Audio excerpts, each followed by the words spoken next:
وہ ولی اپنے تجربات کو بیان کرتا ہے، جو کچھ اس کی آنکھیں دیکھتی ہیں وہ اس کو بیان کرتا ہے۔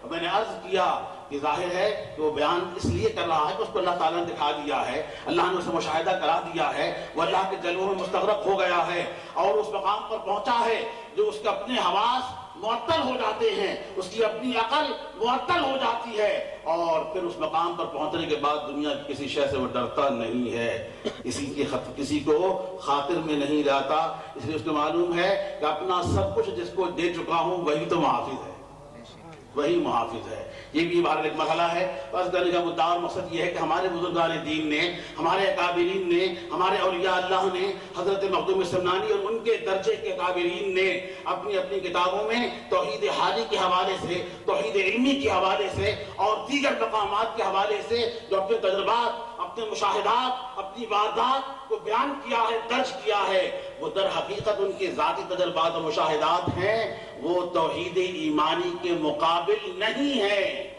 وہ قرآن و حدیث سے ثابت ہونے والے توحید کے مقابل نہیں ہیں۔ اگر کسی کے سمجھ میں نہیں آتی تو اس کا کیا علاج ہے؟ اسے چاہیے تھا کہ جا کے سمجھے، دیکھے، تو وہ ان واردات کو، ان مشاہدات کو بطور دلیل کے پیش کر کے کہتا ہے، دیکھو صوفی نے یہ کہا، قرآن یہ کہتا ہے، صوفی نے یہ کہا، حدیث میں یہ ہے۔ وہ تاثر یہ دے رہا ہے کہ صوفی جو توحید بیان کر رہا ہے وہ قرآن کے بھی خلاف ہے، وہ حدیث کے بھی خلاف ہے۔ میں یہ عرض کرتا ہوں کہ اسے چاہیے کہ وہ غور کر لے کہ صوفیاء کرام نے، بزرگان دین نے توحید ایمانی سے اوپر اٹھ کر توحید کے جتنے مراتب اور مراحل بیان کیے ہیں، کبھی ایک نظر اس کو دیکھے تو صحیح، اس کی واردات کو پڑھے تو صحیح، مجھے ایک ایسے اللہ کے بندے کا نام بتاؤ، اس کا حوالہ دو کہ جس نے یہ کہا ہو کہ توحید ایمانی سے بندہ بے نیاز ہو جاتا ہے۔ کسی نے کہا ہو؟ کبھی نہیں کہا۔ تو جو اوپر کے مراتب و مراحل ہیں وہ ان کے تجربات ہیں، وہ ان کے مشاہدات ہیں، جس کو وہ بیان کرتے ہیں۔ توحید وہی ہے، قل هو اللہ احد، اے میرے پیارے حبیب کہہ دیجئے اللہ وحدہ لا شریک ہے، اللہ تبارک و تعالی بے نیاز ہے، دنیا کی ہر شے نیاز مند ہے۔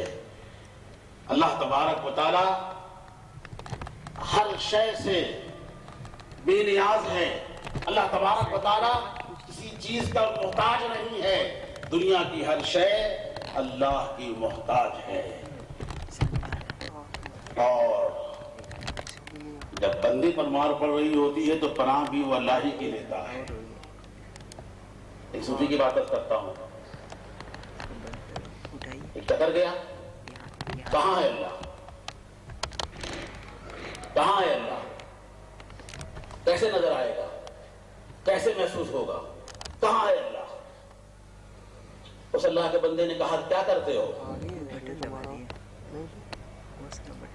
کشتی چلاتا ہوں، ملاح ہوں، کشتی چلاتا ہوں۔ کبھی ایسا ہوا ہوگا، کبھی ایسا ہوا ہوگا کہ تم دریا کے بیچ میں ہو اور کوئی بھنور آ جائے، تم دریا کے بیچ میں ہو، طوفان آ جائے، تمہاری کشتی ڈوبنے لگے، ڈوبنے کے قریب ہو جائے، ایمانداری سے بتانا کہ جس وقت تمہاری کشتی بھنور میں پھنستی ہے، جس وقت تمہاری کشتی ڈوبنے لگتی ہے، بے ساختہ تمہاری زبان پر کیا آتا ہے؟ بے ساختہ، کسی کی تعلیم کے نتیجے میں نہیں، کسی کی تبلیغ کے نتیجے میں نہیں، کسی کے کہنے کے نتیجے میں نہیں، بے ساختہ اندر سے کیا آواز آتی ہے؟ وہ کہنے پر مجبور ہو گیا کہ جب کشتی ڈوبنے لگتی ہے تو بے ساختہ زبان سے آتی یا اللہ خیر، تو وہی اللہ ہے، وہی اللہ ہے۔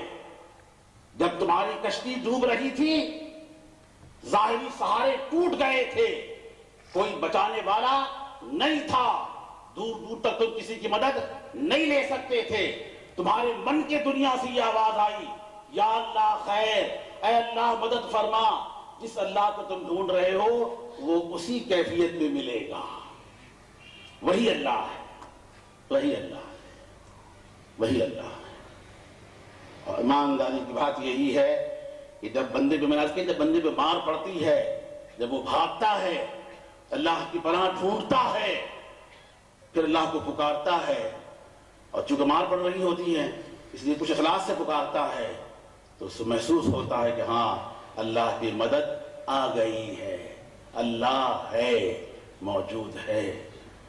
ہمیں تو ہمارے مخدوم نے کہا یہی ہے کہ صرف اللہ ہی تو ہے، صرف اللہ ہی ہے، باقی کچھ نہیں ہے۔ اور جو کچھ نظر آتا ہے وہ اسی کے جلوے ہیں جو نظر آتے ہیں، جو دیکھتے ہو، جو محسوس کرتے ہو، جو قدرت تم دیکھتے ہو، جو ارادہ تمہارے سامنے آئے، جو سما تم دیکھو، جو بصارت